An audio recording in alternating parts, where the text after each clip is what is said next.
ኖላዊት ድንብላል በስተመጨረሻ ተምቹ ተስፋ እንዲቆርጥ አደረገችው። በድጋሚ ልቡን ሰበረችው ማለት ነው።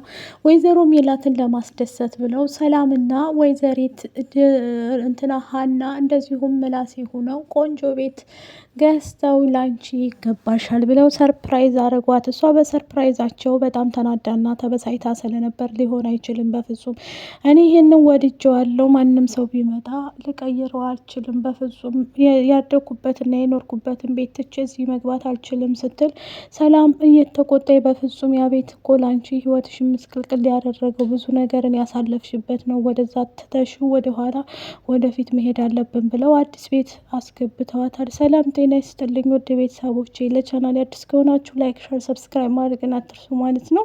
ዛሬ ይዘንላችሁ የመጣነው ኖላዊቶችን ነው። እንደተለመደው እንግዲህ ወይዘሮ ሜላት መስፍን ናፈቀኝ፣ በፍቅሩ እየተንገበገብኩ ነው ብላ ለሀንዬ ትነግራታለች። የሆድ ሆዳቸውን እየተጫወቱ አብረው ያድራሉ። ከዛም ለሀና እንደምትወደውና እንደምታፈቅረው እሱን መርሳት እንደማትችል ትነግራታለች ማለት ነው። ሀናም እሱን በማስመልከት አባዬን አውረውና እውነትሽን ነው እማዬ፣ እውነት ከሆነ እመኝኝ፣ እኔ እንደማመጣው ምንም ጥርጥር የለኝም። ከዚህ በኋላ እዚሁን አምጥቼው አንቺ ጋር እንደምትሆኑ ጥሩ ህይወት እንደሚኖራቸው ተስፋ አለኝ ብላ እንግዲህ ወደ ቤት እንዲመጣ አድርጋለች ማለት ነው። መስፍኔ አሁን ላይ ያለው እንትን በጣም ከባድ ነገር ነው ማለት ነው። ወይዘሮ ሜላት የምታውቀው ታሪክ ምንም ነገር የለም ማለት ነው። ወይዘሮ ሜላት አሁን ላይ መስፍንን ለማግኘት ብላ ወደ ሆቴል ስለሆነ እሱ መኖር የጀመረው እዛ ትሄዳለች ተነስታ።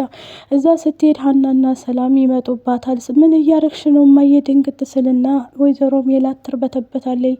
እናንተ ደግሞ እዚህ ምን ታደርጋላችሁ ስትላቸው አንቺን እንጠይቅሽ፣ አንቺ ራስሽ ምን ታደርጊያለሽ እያሉ ይጠይቋታል ማለት ነው። ወይዘሮ ሜላት በስተመጨረሻ እንዴ ምን አደርጋለሁኝ እዚህ የመጣሁትማ ምክንያት ኖሮኝ ነው እያለች መልስ ትሰጣቸዋለች።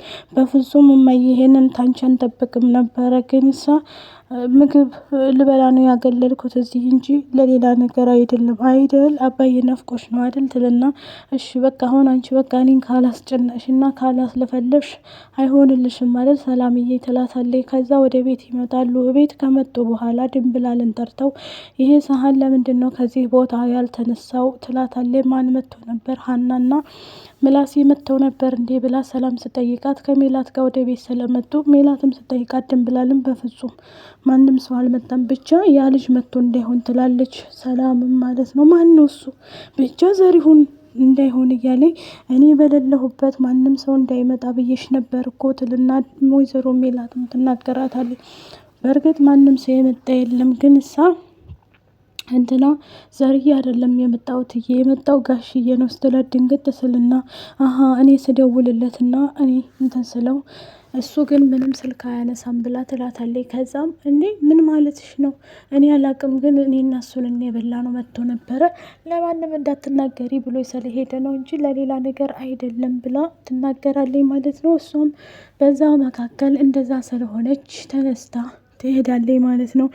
እሺ በቃ ትልና ድንብላል በሱቅ በሄደችበት አጋጣሚ ተምቹ ያገኛትና በፍጹም ዛሬ ሳታወሪኝ አትሄጂም እንዴ? ተናገርኩ መሰለኝ፣ ቁርጡን እኮ ነግሬሃለሁ። አንተ ሰው ቆይ ከኔ ምንድን ነው የምትፈልገው? እኔን ምን ለማድረግ ፈልገህ ነው? ምን እያልክ ነው ብላ ትለዋለች። እሱም ደግሞ በፍጹም ከኔ የምትፈልገው እኔ ካንቺ የምፈልገው ጥሩ ነገርም ቢሆንም ግን እሳ እያንዳንዱ ነገር እንዴት ትነግሪኝ እፈልጋለሁ እያለ ጉሮሯ ላይ ቆሞ ይይዝና ይጠይቃታል ድንብላልም በፍጹም ነግሬሃለሁ፣ አይ ካልክ ደግሞ ሌላ ነገር ይከተልሃል፣ ስለዚህ አትከታተለኝ በምሄድበት ብላ መልስ ትሰጠዋለች። ድንብላል በአሁን ሰዓት ላይ ልቧ ቢሰበርም እንደገና ደግሞ እርግብን ስለምትወዳት እኔ መቀጠል አልችልም ብላ ስትለው እሱ ደንግጦና እንትን ብሎ በጣም ተናዶ ይመለሳል። ሀና ደሴ እንደምትሄድ እውነትን ብትነግረው ለኢስራ እንዴ እኔ አትሄጂም ብዬሽ ነበር፣ አንቺ ግን እሄዳለሁ ብለሻል፣ ሂጂ። ከዛም በኋላ ተጣልተው ምንጭቅጭቅ ካረጋት በኋላ ወደ ቤቷ ጉዞዋን ታቀናለች። ሀና ወደ ቤቷ ከመጣይ በኋላ ኢስራ ወይኔ ሀንዬን አስቀየምኳት፣ በቃ የመጨረሻችን ነው አልኳት ማለት ነው። በፍጹም ይሄ ሊሆን አይችልም እያለ ተናዶ ወደ ቤቱ ይመለሳል ማለት ነው። ወደ ቤቷ እሷ ወዳለችበት የምትኖርበት ቤት ሄዶ በሩን አንኳኩቶ ስከፍትለት ምን ፈለግ የተነጋገርን መሰል እውነትም ልትሄጂ ነው እንዲህ የምርሽን ነው እንዲህ ሀንዬ ብሎ ሲጠይቃት አይመለከትህም ቀልድ መሰለህ እንዲህ ብላ እሷ መልስ ትሰጠዋለች ማለት ነው ለኢዝራ። ኢዝራ የሚያውቀው ነገር አልነበረም። ሀና ገራገርና ሚስኪን ስለሆነች ይህን ታደርጋለች ብሎ ምንም አይጠብቅም ነበር። እሷ ግን አምርራ ከኤላ ጋር ልትሄድ ቁርጡን ቆፍጠን ብላ ስለተነሳች እሱም ግራ ገብቶት እንዲህ ሀና እውነት ልትር ነው ወይስ አውቃ ነው እያለ ይረዳል ማለት ነው። በዚህ ሰዓት ላይ እኔ እያለሁማ ቁሜ ሙቼ ነው እንትን ብዬ በፍጹም አተድም እያለ ብቻውን መለፍለፍ ይጀምራል። ኢዝራ በአሁኑ ሰዓት ላይ ለሀና ያለው አክብሮት ወደዚህ ሊገለበጥ ትንሽ ቀርቶታል። ጽዮንን እንግዲህ የተሰካላት ይመስለኛል።